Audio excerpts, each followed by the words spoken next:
Araba sahibi nerede? İçeride arabanın sahibi.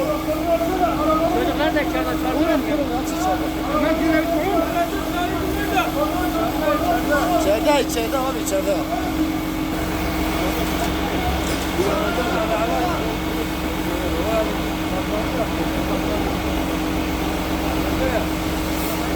Nereden geldi?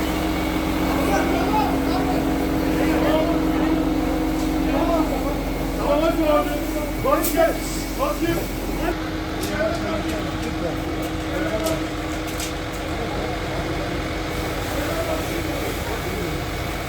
هذا قد بسيطة واحنا إلهي ممكن أحس